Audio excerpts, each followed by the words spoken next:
നമസ്കാരം സർ. പറയൂ. എനിക്കൊരു ഇൻഫോർമേഷൻ വേണം സർ. എനിക്ക് വേണ്ടി വെയിറ്റിംഗ് ആയിരുന്നു. നിങ്ങൾക്ക് വേണ്ടി ഞാൻ പറഞ്ഞത് ശരി. സിറ്റിയുടെ ഏതെങ്കിലും ഒരു കോണിൽ എൻജോയ് ചെയ്തോണ്ടിരിക്കുകയായിരിക്കും. നമ്മൾ അവന് കാശ് കൂടുതൽ കൊടുത്ത് അവനെ നശിപ്പിച്ചു. അവന്റെ കൊഴുപ്പ് കൂടിയിരിക്കുക.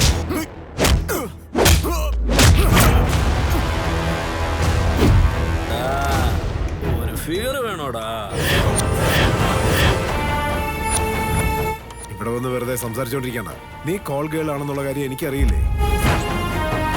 ചേച്ചി എനിക്കൊരു പ്രോമിസ് ചെയ്തേ.